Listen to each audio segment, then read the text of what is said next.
warahmatullahi wabarakatuh.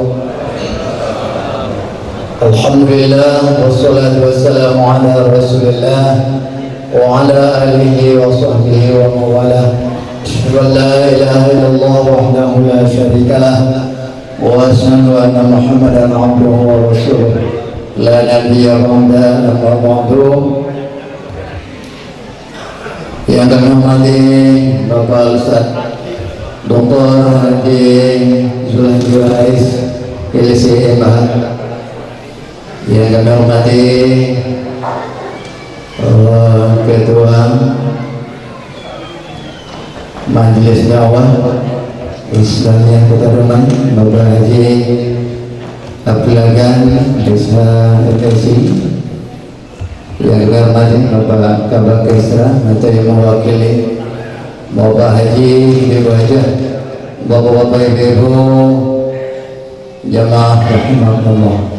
Bersyukur alhamdulillah kita persembahkan kehadirat Allah Subhanahu wa taala pada malam yang berbahagia ini. Kembali kita dapat hadir di masjid yang mulia ini dalam rangka melaksanakan sholat fardu maghrib berjamaah. Alhamdulillah telah kita laksanakan. Lalu kita dengarkan tausiah. Malam hari ini kayaknya terpaksa dua bapak ya, kena dari Kabak Kesra ya, nih Pak Muhammad yang sampaikan salam tadi katanya kan beliau di Batam ya, Kabak Kesra kita di Batam. Nah, jadi mungkin habis susah kita nyambung sedikit ya. Baru kita lalu kita berselawat kepada Nabi kita Muhammad sallallahu alaihi wasallam. Allahumma shalli wa ala ali Muhammad. Kepada Ustaz kami silakan menyampaikan.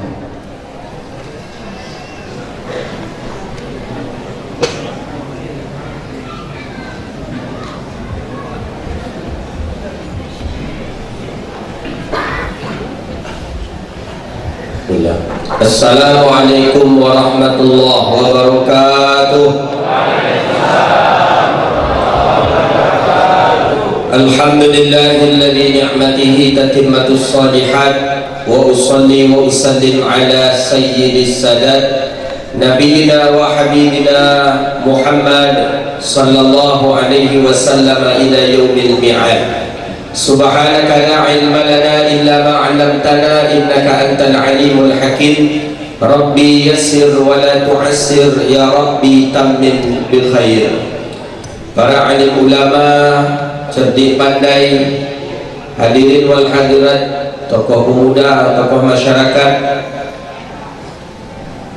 para hujjaj, haji dan hajjah, hadirin wal hadirat, semua kita mudah-mudahan dimuliakan Allah Subhanahu wa taala. Amin. Puja dan puji syukur kepada Allah. Alhamdulillah, di waktu yang mulia ini Allah masih izinkan kita, takdirkan kita untuk bisa datang ke masjid. Itu tanda nikmat Allah masih besar untuk kita. Di saat orang sudah mulai tak datang ke masjid, di saat orang mulai menjauhi masjid, di saat orang mulai tidak mau lagi datang menuju panggilan Allah, hari ini kita di Kota Dumai masih Allah takdirkan datang ke rumah Allah. Mudah-mudahan nikmat yang seperti ini Allah kekalkan sampai kita meninggal dunia. Amin. Amin ya rabbal alamin. Kita tengok beredar video di Kuwait, di beberapa tempat sudah tidak lagi melaksanakan sholat Jumat kemarin disebabkan karena corona.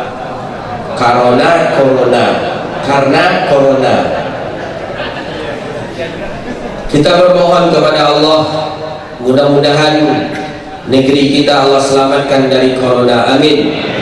Allah jauhkan dari corona, umat-umat muslim Allah jauhkan dari corona, dan Allah bebaskan kita dari corona. Amin ya rabbal alamin.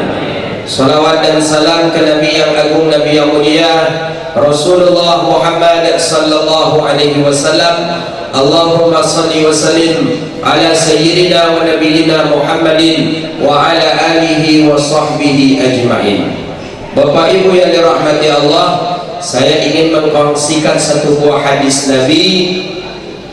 Hadis ini sahih di dalam Sahih Imam Bukhari di dalam Sahih Imam Muslim, di dalam Musnad Imam Ahmad, di dalam Sunan Abi Daud. Hadis ini banyak dinukilkan oleh ulama-ulama hadis. Intinya hadisnya sahih, muttafaqun alaih.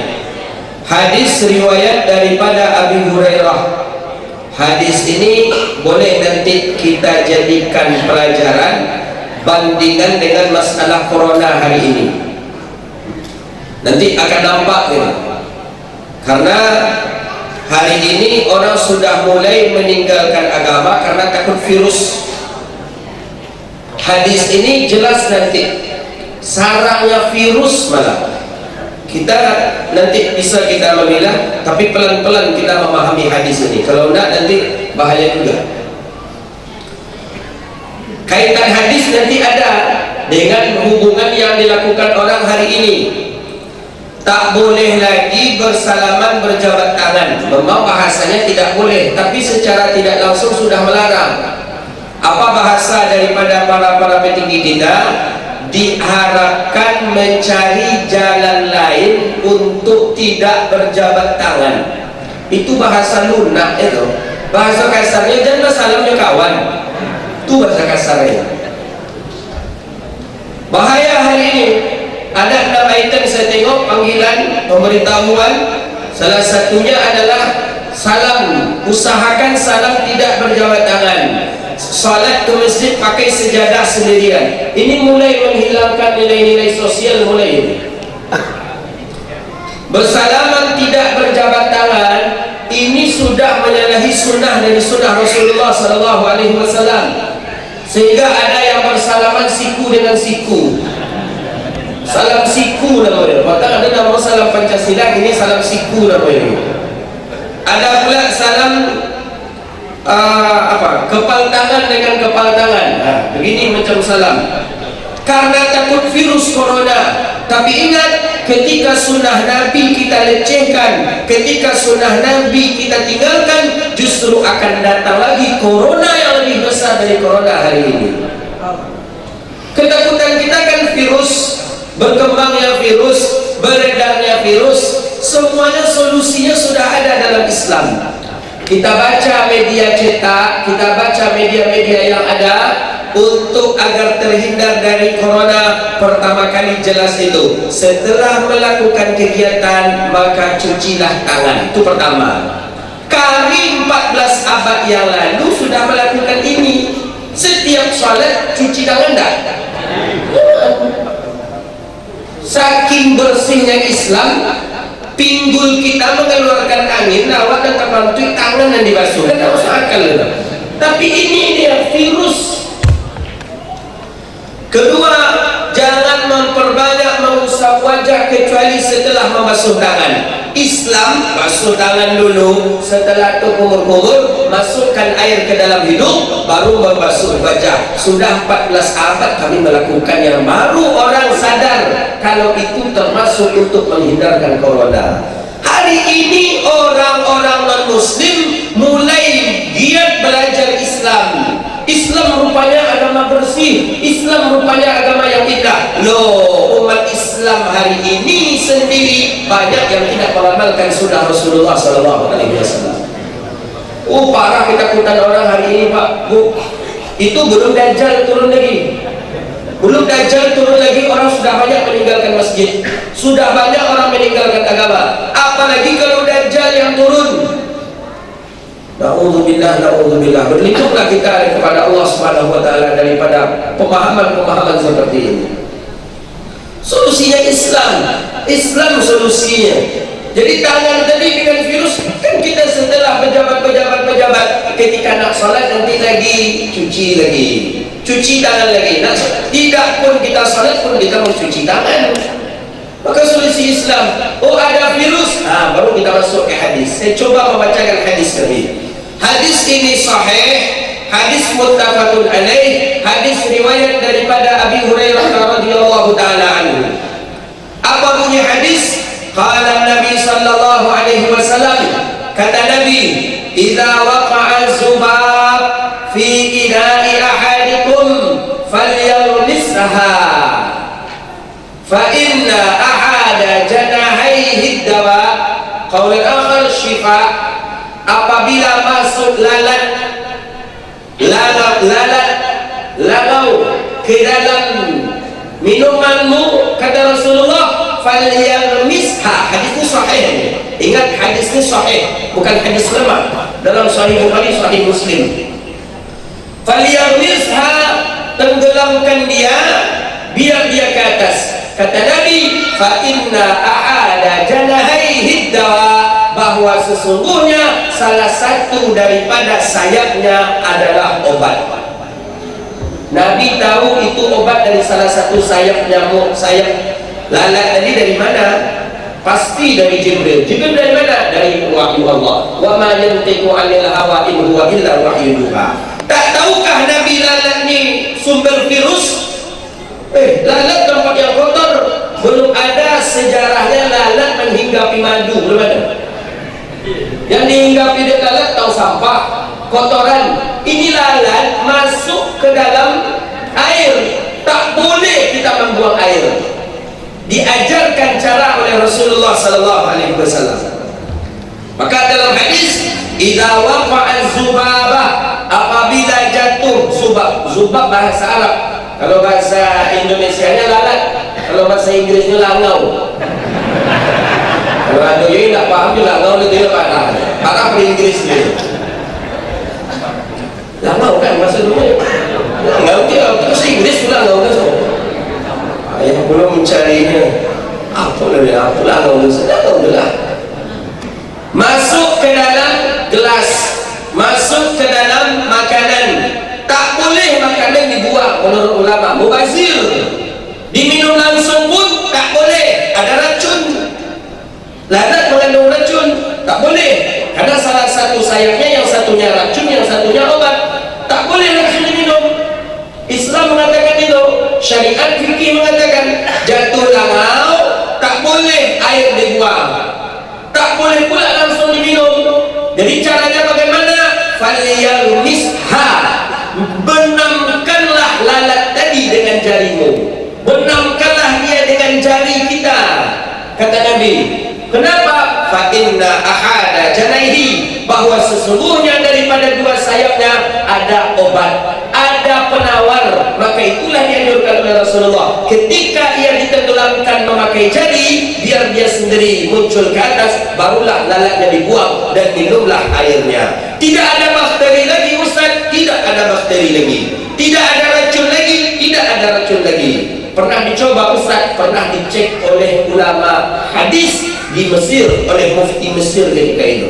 Dicek status hadis ini, karena hadis ini dipermasalahkan oleh musuh-musuh Islam. Orang-orang liberal, orang-orang ateisme mempermasalahkan hadis ini.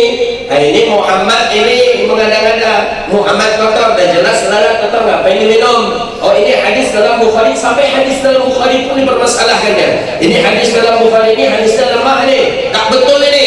Ditolak semua tuduhan mereka. Hadis itu sahih dan betul, air itu bersih. Dicobalah dibawa ke labor, ternyata air tadi betul-betul bersih, tidak ada kuman, malah lebih bersih lagi dibandingkan air yang sebelumnya yang tidak ada dimasuki oleh lalat. Itu Nabi. Wa ma yantiqu 'anil hawa in huwa illa wahyun yuha. Kalau berjabat tangan takut kita virus, lebih parah lagi dengan meminum air yang ada lalat. Rugi kita meninggalkan syariat Nabi. Rugi. Dalam hadis Sunan Tirmizi Nabi mengatakan, al-mu'minani idza yaltaqiyani tasafahani. Dua orang mukmin ketika dia berjumpa, bersalaman dia, sebelum dia berpisah Allah sudah mengampuni dosanya. Rugi kalau kita tak bersalam dengan saudara kita, tak diampuni dosa kita. Awak dosa banyak kalau mau bersalam, dosa dah banyak, tak mau pula bersalam, lebih parah lagi kita. Maka jangan, ini ada saya tengok antara muslim-muslim laki-laki salam macam ni. Apa ini?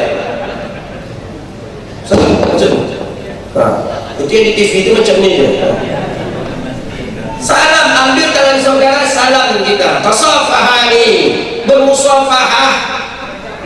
Allah gugurkan dosa sebelum ini berpisah, sebelum ini sama-sama pisah, gak lama sebelum ini berpisah, dosa sudah diampuni oleh Allah.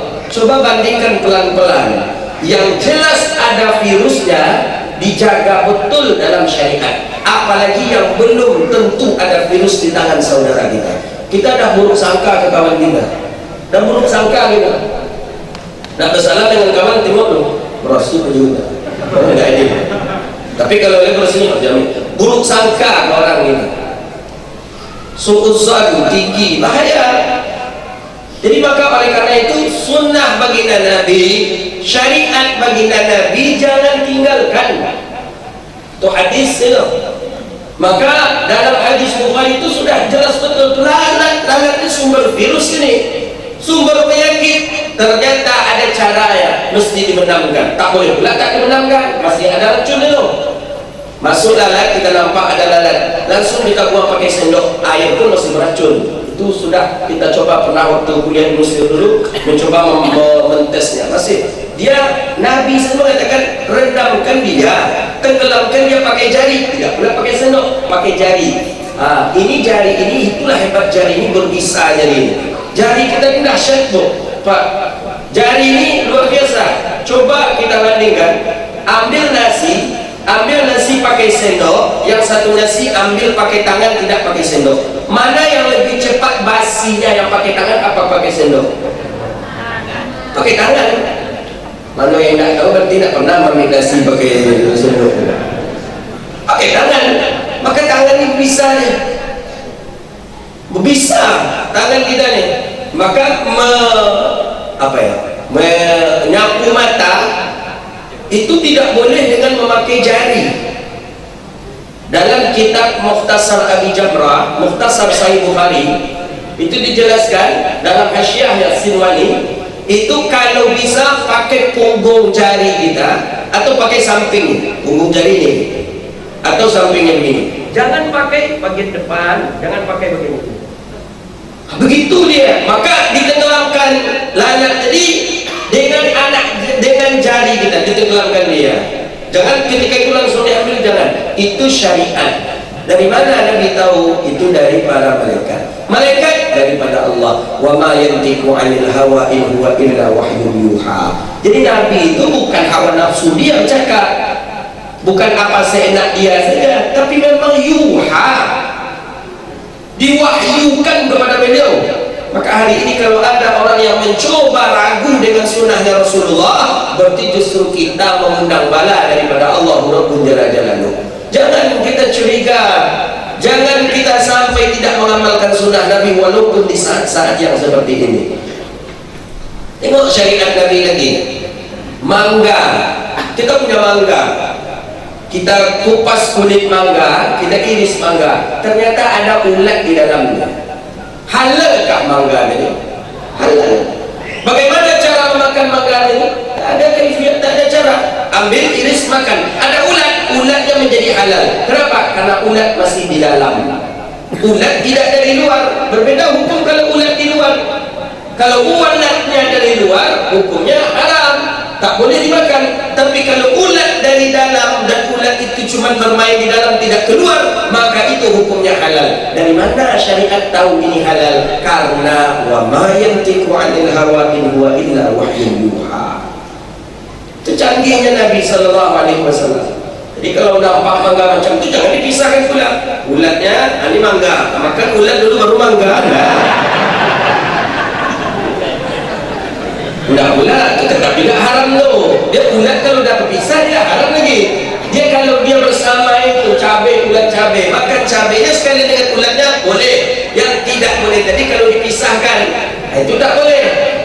Atau ulatnya sudah keluar dimakan ulat lagi, itu tak boleh. Karena itu mengandung racun. Tapi kalau masih di dalam, dia dibolehkan tidak mengandung racun. Dari mana?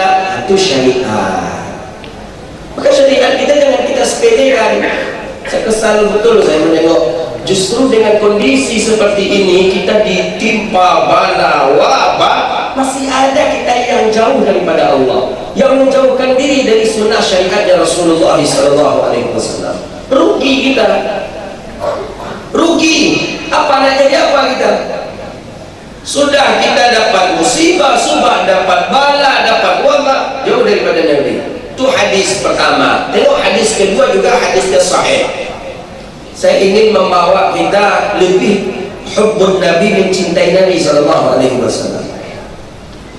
Sahabat dalam hadis sahih berwudu dengan memakai kulah yang besar. Kulah itu ada baskom besar, tapi besar dia. Besarnya diameternya mungkin 2 meter lah. Besar. Sahabat Nabi berwudu memakai itu dan tidak memakai timbang. Langsung tangan sahabat masuk ke dalam air tadi untuk mengambil air wudu. Berwudu langsung dengan itu sahabat Nabi SAW. Sahabat berwudu, jadi semua sahabat memakai air itu berwudu. Nabi mendekati tempat itulah, didekati oleh Rasulullah SAW tempat itu. Didekati oleh baginda Nabi, didekati oleh Rasulullah SAW. Anggapan para sahabat Nabi SAW, Nabi mau berwudu pula memakai air itu. Rupanya tidak. Nabi bukan berwudu, Nabi tidak berwudu dengan air itu. Rupanya Nabi meminum air itu. Langsung didatangi oleh sahabat, ya Rasulullah, lima tashrab, jangan minum, itu bukan untuk diminum ya Rasulullah. Itu air itu bukan untuk diminum ya Rasulullah. Itu air itu untuk wudhu saja ya Rasulullah. Kata sahabat kepada baginda Nabi, apa kata Rasulullah SAW dalam hadis sahih? Atharul yadil mu'minil barakah. Bekas tangan seorang mukmin adalah berkah. Atharul mu'min barakah. Bekas tangan mukmin, bekas tangan orang beriman berkah. Ini Nabi mengatakan. Jadi kita mengambil tangan saudara kita, jangan-jangan tangan itu pernah membantu orang yang paling susah ketika itu. Kita berjabat tangan dengan tangan saudara kita, jangan-jangan tangan itu pernah berjabat tangan dengan orang yang sangat-sangat alim. Kita berjabat tangan dengan tangan saudara kita, jangan-jangan tangan itu pernah mengusap kepala anak yatim yang paling dicintai oleh Allah. Kita tak tahu. Maka Nabi antara mukminin barakah. Bekas seorang mukmin berkah. Maka selagi kita hidup di dunia, jangan tinggalkan syariat Nabi SAW. Maka dengan masalah-masalah corona hari ini, memang semua orang sudah panik dan ketakutan. Tapi kita punya Sayyidina Rasulullah, kita punya Nabi, kita punya syariat. Amalkan syariat kita, Allah jaga kita daripada kasus corona ini. Semuanya sudah ada dalam Islam. Coba tengok dalam hadis itu tentang fatratul muslim. Itu dijaga, kebersihan yang menjaga Islam.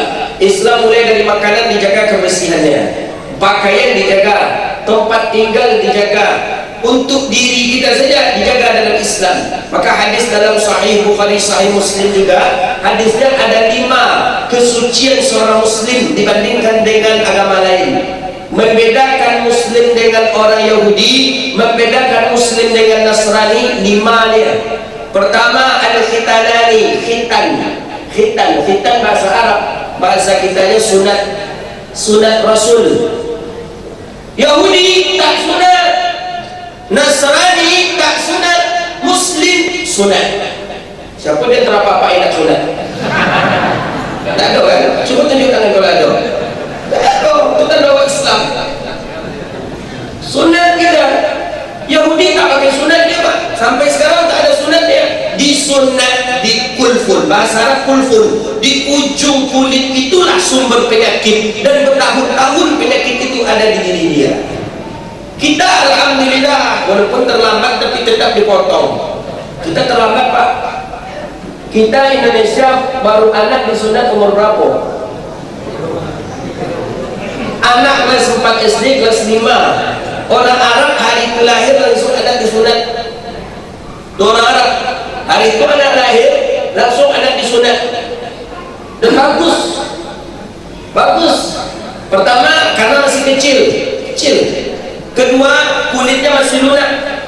Dia yang dipotong kan kulitnya, bukan isinya. Isi itu masa depan itu. Jadi dipotong kulitnya.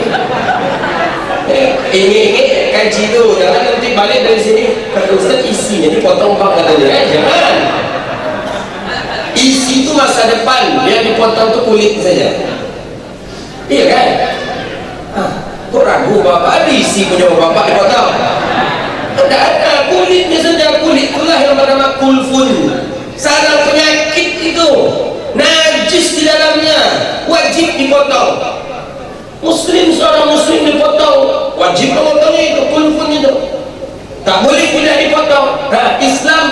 syariat. Islam punya, orang-orang itu tak punya dia syariat yang seperti ini, tak punya.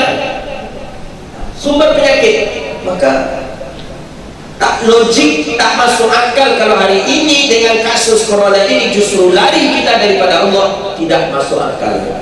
Syariat Islam, sunnah Nabi hidupkan. Kalau mereka mau ingin terbebas dari corona, sunat semua orang di dunia ini. Orang-orang kafir sunat dia. Cuma takut dia sunat. Jangan takut. Tak boleh macam tu pun cara lagi. Kita alhamdulillah lah, kita saja dah terlambat. Orang Arab hari itu lahir langsung kecil, kedua lunak, ketiga tak lama dan tak banyak darah, keempat sakitnya sebentar. Maka orang Arab pak bersunatnya itu hari lahir tu pak, hari lahir itu langsung disunatnya, diputuskan tali pusatnya, kemudian dikhitan sang anak kecil, lunak dia, potong dan mudah membuka kepala dia, kemudian dijahit, dikasih lem, kemudian dah selesai. Anak bayi kecil kan masih di bedung, tangan tak sampai ke situ lah. Awal anak tak sampai, tangan tak sampai ke situ. Makanya dijaga oleh orang tu. Kalau anak kecil tak perlu dijaga pak, tangannya takkan sampai ke sana, belum sampai dia. Kalaupun sampai, belum pandainya mengaku itu dulu. Makanya kecil bagus, ahsan. Cuman mitos. Ada mitos di orang kita, kalau anak dari kecil itu disunat, nanti lambat besarnya.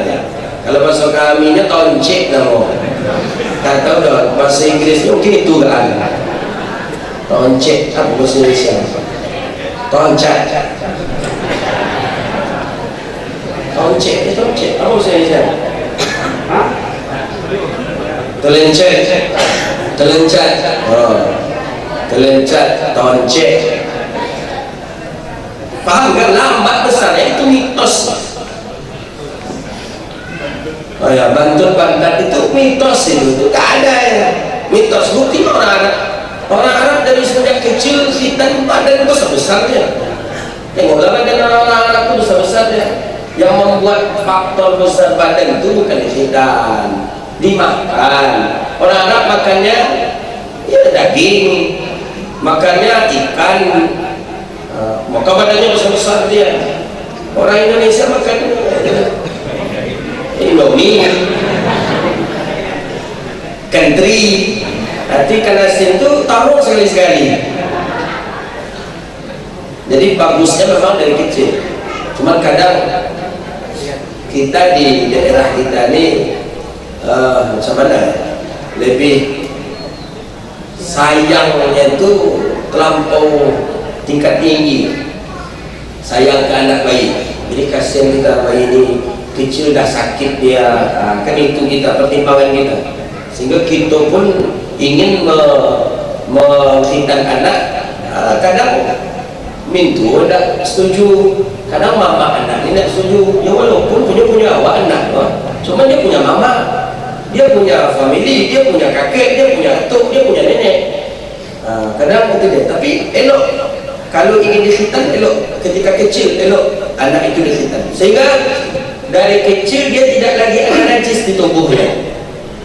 Dari kecil dia tidak memiliki najis lagi di tubuhnya. Maka Islam mengajarkan untuk khitan. Khitan. Agama lain tak ada khitan. Di agama lain tak ada khitan. Tak ada khitan di agama lain. Boleh kita tanya, boleh kita tengok, kita tanya. Tapi kata Ustaz Babang, saya masih ingat ketika itu, yang mantan pendeta itu, kata dia di agama kami Nasrani, dalam kitab Injil kami ada khitan. Karena khitan itu syariat Nabi Ibrahim, betul. Syariat Nabi Ibrahim khitan itu. Tapi ini yang didustakan oleh orang-orang itu hari ini, kata beliau. Kami ada khitan, kata dia. Di dalam kitab kami ada khitan, tapi kami tidak melakukan khitan. Itulah alhamdulillah. Alhamdulillah, Alhamdulillah Allah lahirkan kita dalam keadaan Islam, Allah takdirkan kita dalam keadaan Islam, kita berkhitan. Malah dalam mazhab Syafi'i yang dikhitan itu wajib perempuan dengan laki-laki. Dalam mazhab Syafi'i itu, dalam mazhab Imam Hambali, perempuan makruh hukumnya dikhitan, tak boleh, makruh. Laki-laki wajib, tapi dalam mazhab Syafi'i wajib. Maka kalau orang tua-tua kita dulu, kalau lahir ke bidang kampung langsung dikhitan.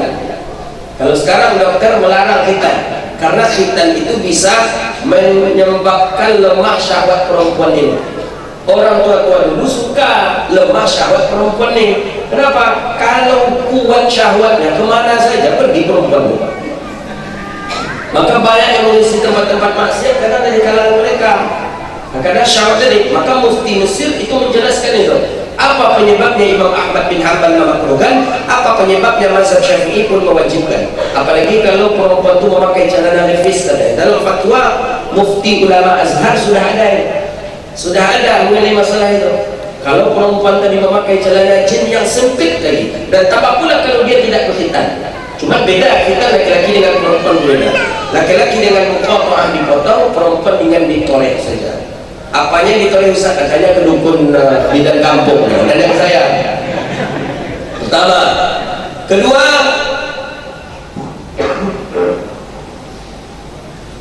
yang kedua fatrah dalam Islam. Yang kedua takrimul asfar, potong kuku. Nah, ini kuku ni juga banyak virus di dalamnya, penyakit di dalamnya ini. Kuku yang panjang bersarang syaitan di dalamnya. Maka dalam hadis sudah dijelaskan kuku yang panjang apabila tak dipotong maka di dalamnya ada 5 syaitan, 1 kuku. Punya kita 2 kuku yang panjang berarti 10 syaitan. Maka kadang-kala makan tak kenyang-kenyang, makan banyak tak kenyang, mungkin kuku panjang. Ibadah malam berat rasanya bangun, mungkin kuku panjang. Boleh kita coba dan zikir sebentar sanggup, mungkin kuku panjang. Baca Quran baru terbuka dah menguap, baca sekali 2 ayat 5 ayat tutup Quran, mungkin kuku panjang. Tak dapat nikmat kelezatan ibadah, periksa coba kuku kita. Itu kata ulama tasawuf. Bahaya, mengandung sumber penyakit dan mempermalas kita untuk ibadah kepada Allah. Maka Nabi mengatakan dalam hadis sahih, taklimul asfar, potong kuku. Ini membedakan kita dengan Yahudi. Yahudi tak pakai potong kuku dia, panjang kuku dia. Kita potong kuku. Jangan kita panjangkan kuku, jangan bangga pula kita kuku panjang lagi. Bakteri semua ya. Congkel hidung tinggal di dalam bakteri. Telinga tinggal. Ada tukak, gawe pula tukak. Ada kurat, gawe pula kurat. Tinggal berapa banyak yang tinggal di situ tuh. Bagaimana nak mencucinya nanti? Kalau sudah di dalam payah, kuku panjang, payah. Membuang dia payah. Jadi caranya potong kuku, itu syariat dalam Islam. Maka Islam mewajibkan potong kuku sekali dalam 40 hari, disunahkan sekali dalam seminggu. Sunnah hukumnya sekali dalam seminggu, setiap hari Senin, hari Kamis, hari Jumat. Itu sunnah potong kuku. Sekali dalam seminggu. Paling minimalnya sekali 40 hari. 40 hari sekali. 40 hari sekali potong kuku kita. Maka periksa kuku-kuku kita, itu sumber penyakit ini. Kan Islam solusi. Tadi penyakit juga di mana letak di tubuh kita ada. Ini penyakit lagi di tubuh kita ada di kuku kita. Potonglah kuku kita. Kadang kita bangga pula dengan kuku. Saya panjangkan kuku ini Ustaz karena bersejarah Ustaz. Apa sejarahnya? Kuku ini pernah menyelamatkan saya Ustaz. Macam mana pula bisa menyelamatkan? Iya, karena kuku ini lah Ustaz, kalau enggak saya bisa terjepit oleh pintu Ustaz. Jadi macam mana? Ketika tangan saya dekat pintu, langsunglah anak saya menutup pintu. Untuk kalau kuku ini panjang, saya geser sedikit, kuku jadinya yang kena dulu. Alasan untuk kuku panjang tak ada. Potong kuku kita. Baik laki-laki perempuan dianjurkan untuk memotong kuku. Sumber penyakit ada di dalamnya. Maka syariat Islam dalam berwudu mesti harus kena air dia. Karena air kuku panjang itu khawatir kita air tak kena sampai ke sela-sela bagian daripada kuku kita ini. Bahaya. Maka solusi itu syariat. Ingin aman hidup, tegakkan syariat. Ingin bahagia hidup, syariat. Ingin kita hidup kita bersih, amalkan sunnah Nabi SAW. Yang ketiga, istihdad kata Nabi. Istihdad ini mencukur bulu anak. Maaf. Ini kita mau kaji hadis tadi, tapi kaitannya dengan kebersihan. Mencukur bulu kemaluan. Syariat memperjelas sekali 40 hari wajib. Dianjurkan sekali dalam sepekan. Kenapa syariat menganjurkan? Karena banyak terjadi bakteri penyakit, apalagi kanker rahim bagi perempuan, itu berasal daripada bulu kemaluan yang panjang. Maka syariat kita menjaga. Nabi betul-betul bersih, Rasulullah SAW dicukur, tidak dibiarkan saja.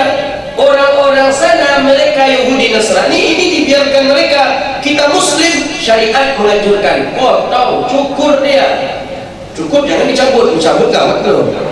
Kalau lima tu dia mencabut. 4. Nitful ibtih, nitful, mencabut bulu ketiak. Nah, ini semuanya ada di diri kita nih. Ini kebersihan Islam.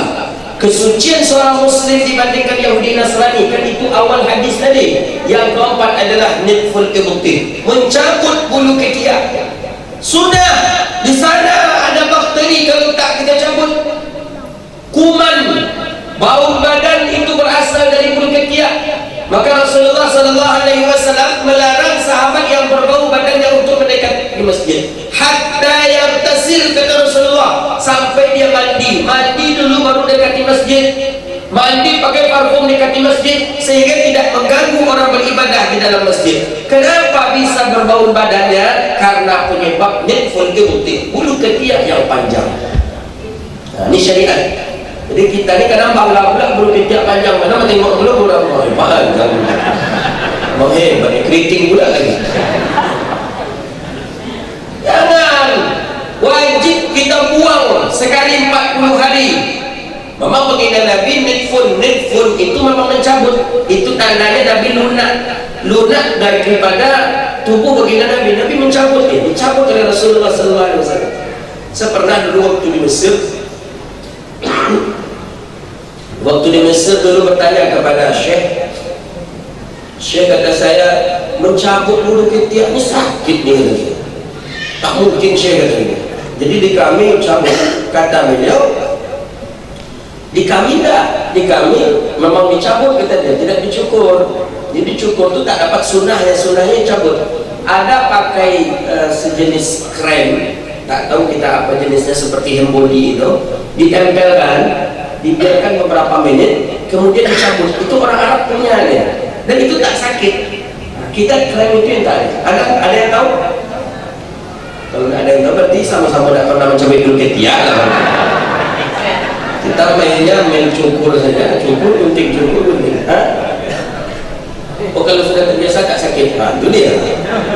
Jadi kalau sudah terbiasa tak sakit, ya mungkin ya kan hilang sakit karena biasa tadi itu, ya bisa saja. Memang Nabi mau tidak dicabut. Memang sunnahnya bulu ketiak itu dicabut dia. Karena kalau dicukur berarti masih ada tinggal bulunya. Cabut dia akan tumbuh lagi, cuma lambat tumbuhnya. Nah, begitu dia. Cuma mana yang tak terbiasa, berair mata. Kita sedang cabut bulu ketiak, istri sedang ribut pula itu. Pasti orang menuduh kita menangis karena istri. Padahal kan belum cabut bulu ketiak. Sakit itu. Tapi sunnah ya, nitful ibtih. Kuman ada di dalamnya, keringat ada di dalamnya. Ini yang tak dipraktekkan oleh orang-orang Yahudi Nasrani. Mereka bulu ketiak mereka biarkan saja panjang. Maka bau badan mereka luar biasa. Maaf. Coba naik mobil bis arah ke sana. Saya sudah pernah naiknya. Baru kita naik, nak keluar isi perut saya. Karena baunya tadi. Kenapa kok bisa? Walaupun mereka pakai parfum itu takkan bisa. Kenapa? Asalnya dari tadilah. Maka syariat menyuruh nitful ibtih. Ini kuman nih, penyakit ada di sini. Islam menyuruh bersihkan. Islam menyuruh rapikan, bersihkan, buang dia sarang penyakit tadi. Di situ ada penyakit yang besar. Kan Islam baru. Maka jemaah haji, jemaah umrah ketika sebelum memakai ihram disunnahkan untuk nitful ibtih, membuang bulu-buluan yang ada di tubuh. Itu salah satunya. Bulu ketiak itulah dia. Supaya apa? Supaya jangan bau. Karena memakai ihram nih, memakai ihram yang satunya terbuka, yang satunya terbuka ketika bawah. Kalau yang panjang tadi itu tak terbayang duduk di samping dia, parah baunya. Tak tak sanggup. Rexona tak sanggup. Tak sanggup. Apa yang paling canggih apa? Tak sanggup dia. Begitu. Maka syariat Islam menganjurkan. Nabi wangi bau Nabi.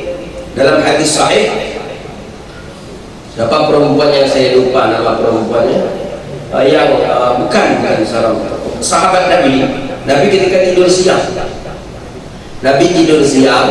kemudian berkeringatlah Nabi tidur siang, alasnya pelepah kurma tu. Jadi Nabi bangun, kan Nabi tak ada kipas angin, tak ada AC, jadi banyaklah keringat Nabi tadi menempel ke pelepah kurma.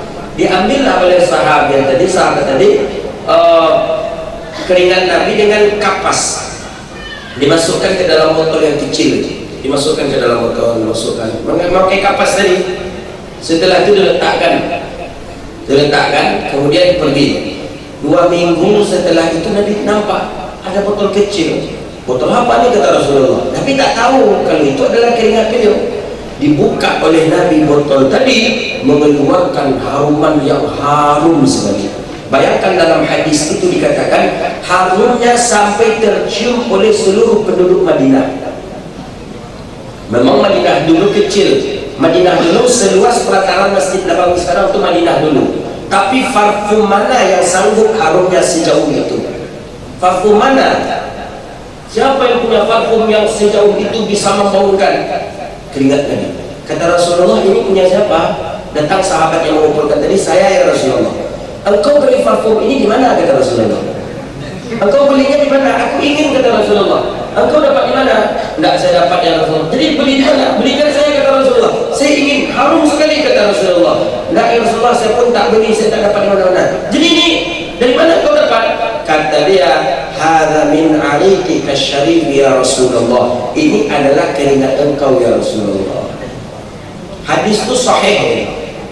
Maka kiai yang gondrong yang mengatakan Nabi rembesan itu, cukup hadis itu saja menjawabnya. Kita siapa? Keringat kita yang mau parfum siapa? Cubalah. Ada di antara kita yang keringat mau parfum? Tak ada. Awak keringat awak bertapai. Tapai mesti lama gila kok. Bogota. Karet. Tuh Nabi, keringat Rasulullah sallallahu alaihi wasallam bau parfum. Itu baginda Nabi sallallahu alaihi wasallam. Jadi Nabi bersih, Nabi suci. Tapi baginda Nabi tidak pula mengelakkan seperti perkara yang hadis tadi. Tidak pula Nabi mengelakkan seperti perkara zubab langau tadi. Tidak pula Nabi mengelakkan perkara minum daripada bekas tangan seorang mukmin tadi. Nabi tahu, tapi itu sudah dijelaskan oleh Nabi. Maka sesuatu perkara yang sudah ada dianjurkan oleh Rasulullah, apabila itu dihukum sunnah, jangan kita tinggalkan sekali-kali. Cinta kepada Nabi saja itu sudah memberi pertolongan kepada kita. Tak percaya? Hadis riwayat Abdullah ibn Umar. Abdullah ibn Umar lewat dengan Nabi di suatu lembah. Ada ranting. Ranting ini agak condong ke arah jalan sedikit. Nabi lewat memakai kuda. Nabi lewat, Nabi turunkan kepalanya karena takut terkena sorbannya oleh ranting tadi. Ini Abdullah ibn Umar di belakang ini, anak Umar ibn Al-Khattab. Menengok Nabi macam tu, dibuatnya pula lah dengan kudanya lewat seperti Nabi tadi, mengarah ke arah kanan. Agar tak terkena. Beberapa tahun, belasan tahun Nabi sudah wafat. Nabi wafat, ranting tadi pun sudah tak ada lagi, dah habis, dah hilang di bawah angin ranting tadi. Abdullah ibn Umar lewat di tempat itu dan dia ingat Rasulullah ketika lewat merendahkan kepalanya. Beliau ketika lewat tetap merendahkan kepalanya, padahal ranting tidak ada lagi. Bayangkan saking cintanya ke Rasulullah sallallahu alaihi wasallam. Ranting tak ada lagi, tetap beliau rendahkan kepala. Untuk apa? Karena hubbun Nabi, mencintai Nabi sallallahu alaihi wasallam. Ketika beliau merendahkan kepalanya seperti ini, lewatlah anak panah yang datang, salah sasaran. Anak panah yang meleset, begitu dia. Orang sedang latihan panah, rupanya anak panahnya sampai dan ternyata Abdullah ibn Umar merendahkan kepalanya. Maka walaupun sunnah Nabi itu kecil, kecil jangan sekali-kali menghina apalagi melecehkan. Berjabat tangan sunnah Rasulullah jangan sampai kita tinggalkan. Jangan-jangan karena berjabat tangan dengan saudara muslim akan menyebabkan kita masuk ke dalam surga Allah Subhanahu wa taala. Terbukti Abdullah ibn Umar nanti tak ada lagi karena cinta ke Nabi saja diturunkan kepada lewat anak panah. Kalau dia lewat seperti ini pas anak panah itu di sini, tapi karena cinta ke Rasulullah Allah beri satu pertolongan. Itulah dia. Jadi 5 fatrah seorang muslim, satu lagi setelah salat Isya insyaallah. Baik, itulah kajian kita, mudah-mudahan bermanfaat. Subhanakallahumma wa bihamdika asyhadu an la ilaha illa anta astaghfiruka wa atubu ilaik. Wassallallahu ala nabiyyina Muhammadin wa ala alihi washabbihi ajma'in. Assalamualaikum warahmatullahi wabarakatuh. Namun sebelum dilanjutkan kepada panitia memanggilnya.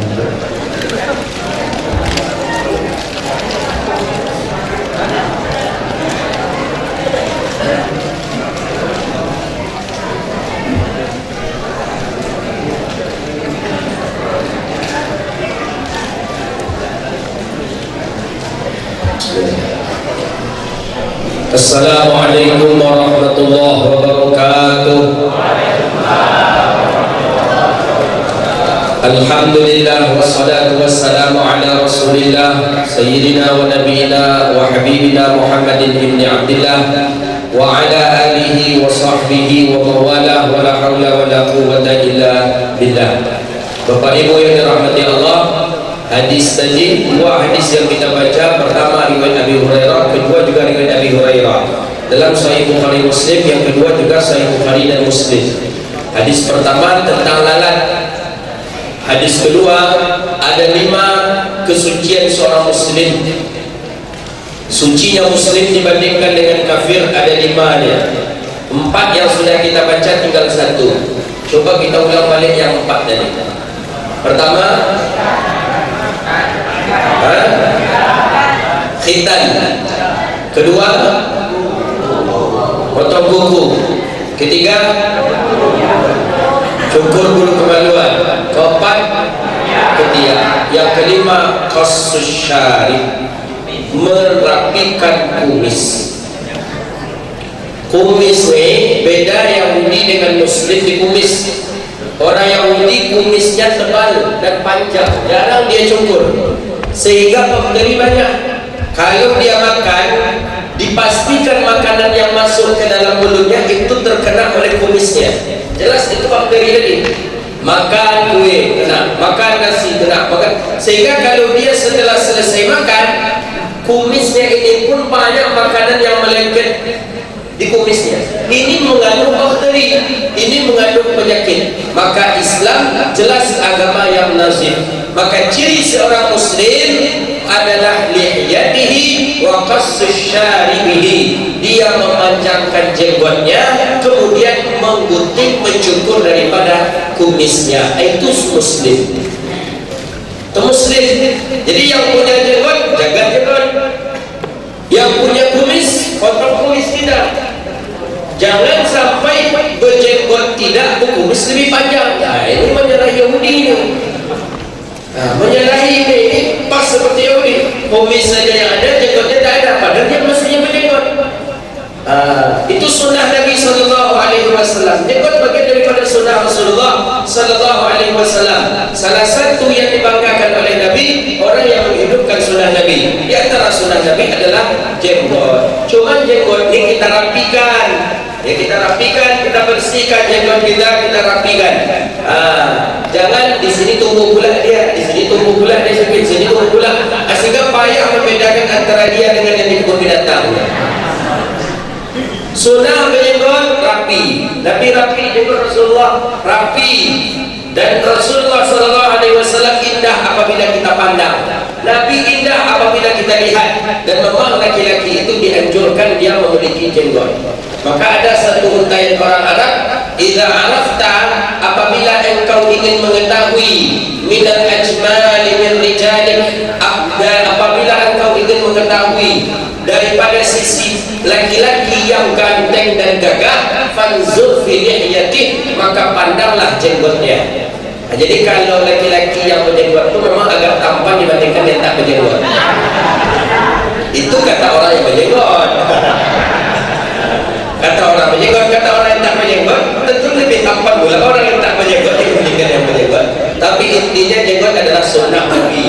Tak boleh pula kita mengkafirkan apalagi menyalahkan orang yang tak berjenggot. Tak boleh. Ini tak setuju kita dengan sebagian ceramah-ceramah ustaz yang menyerang Ustaz Abdul Somad. Ustaz orang hadis, Ustaz pembaca hadis, dia hadis dianjurkan berjenggot. Tapi kenapa Ustaz tak berjenggot Ustaz? Nah, itu pertanyaan jemaah ke Ustaz Somad. Diagnur ketika itu. Ustaz Somad langsung menjawab, kalau saya jaga jenggot, kalau saya biarkan saja jenggot, dia tak rapi, kata Ustaz Somad. Di sini tumbuh satu, di sini tumbuh satu, di sini tumbuh, di sini tumbuh, macam tusuk sate, kata Ustaz Somad. Besoknya langsung beredar video judulnya Ustaz Tusuk Sate. Memang mereka memang melawan betul dengan Ustaz Somad, memang mencari kesalahan Ustaz Somad. Ustaz Tusuk Sate kata dia, beri nama Ustaz Somad itu. Padahal Ustaz Somad tak berjenggot. Jadi ya ada orang yang tak berjenggot karena gatal-gatal, ada orang yang tak berjenggot yang seperti tadi, sehingga panggil atuk pula anak dia ke dia nanti kalau dia berjenggot itu. Maka orang ada yang tidak memiliki jenggot. Intinya jenggot adalah sunnah, bukan suatu kewajiban, dan tidak sampai pula kafir kepada orang yang tidak berjenggot. Itu dia. Kita harus menghargai, dan banyak juga ulama-ulama yang tidak memiliki jenggot dan tidak berjenggot. Tapi tadi kalau ingin menengok, tengoklah daripada jenggotnya. Begitulah ini. Cuma ada penceramah yang mengatakan orang semakin panjang jenggotnya maka semakin goblok dia. Itu profesor tu goblok dia. Pernah mendengar ceramah profesor dia kiai, profesor doktor kiai dia lah. Itu kata dia, semakin panjang jenggot orang tu maka semakin goblok dia, kata dia. Karena ditariknya otaknya oleh jenggotnya ke bawah, kata dia. Ini memang menghina betul dia. Dia tak faham. Dari jenggot ini, khususiat dan khasiat dari jenggot ini banyak. Di antaranya banyak beberapa ulama meriwayatkan tentang kehebatan jenggot. Jenggot bisa mengobati orang dalam keadaan demam. Jenggot Nabi bisa mengobati orang dalam keracunan. Jenggot sampai sekarang masih ada bagian daripada jenggot dengan rambut Rasulullah sallallahu alaihi wasallam. Jadi laki-laki memelihara jenggot dengan menggunting kumis, itu dalam pandangan syariat Islam. Jadi oleh karena itu 5 kesucian muslim, 5 kesucian seorang Islam, maka apabila kita melakukan yang 5 ini, insya Allah terjaga kita daripada virus, walaupun virus itu virus corona. Walaupun dia, jagalah 5 ini, amalkan yang 5 ini. Pertama, khitan. Khitan ini cukup sekali saja, tak usah 2 kali. Nanti diamalkan, kata Ustaz, saya dah sekali pula 2 kali lagi. Ustaz, ampun nanti potong lagi. Sekali saja. Istihid taklimul asfar, baru berulang kali, potong kuku. Ketiga, nitful ibti, cabut bulu ketiak. Keempat, istihdad, bulu anak, bulu kemaluan. Yang kelima, qasus syarif, buang atau rapikan daripada kumis kita. Mudah-mudahan Allah jauhkan kita daripada corona ini. Allah selamatkan kita, Allah selamatkan ahbab orang-orang yang kita cintai, anak, istri, suami kita, sanak famili orang tua kita, dan kaum muslimin di dunia ini. Allah jauhkan daripada corona. Yang sakit Allah sembuhkan, yang sakit Allah sembuhkan, yang sakit Allah sembuhkan, dan yang sehat Allah hindarkan dari corona. Ya Aziz ya Ghaffar ya Rabbal Alamin. Bismillahirrahmanirrahim. A'udzu billahi minasyaitonir rajim. Bismillahirrahmanirrahim. Alhamdulillah. Iyyaka na'budu wa iyyaka nasta'in. Ihdinas siratal mustaqim. Shiratal ladzina an'amta 'alaihim ghairil maghdubi 'alaihim. Bismillahirrahmanirrahim. Alhamdulillahirabbil alamin. Hamdan syakirin, hamdan na'imin. حتى يوفي نعمه ويكافئ مزيده. يا ربنا لك الحمد كما ينبغي لجلال وجهك الكريم عز سلطانك. اللهم صل على سيدنا محمد طب القلوب ودوائها وعافية الأبدان وشفائها ونور الأبصار وضيائها وعلى آله وأصحابه بعدد كل علم الله يا رب العالمين. اللهم ربنا تقبل منا إنك أنت السميع العليم وتب علينا يا مولانا إنك أنت التواب الرحيم. اللهم بارك لنا في أولادنا وذريتنا واحفظهم ولا تضرهم ووفقنا وفقهم لطاعتك وارزقنا برهم برحمتك يا أرحم الراحمين. اللهم ادفع عنا من البلاء، اللهم اصرف عنا من الوباء، اللهم اصرف عنا من الوباء يا عزيز يا غفار يا رب العالمين. ربنا آتنا في الدنيا حسنة وفي الآخرة حسنة وقنا عذاب النار. وصلى الله على سيدنا ومولانا محمد وعلى آله وصحبه أجمعين. سبحانك اللهم وبحمدك أشهد أن لا إله إلا أنت أستغفرك وأتوب إليك والحمد لله رب العالمين.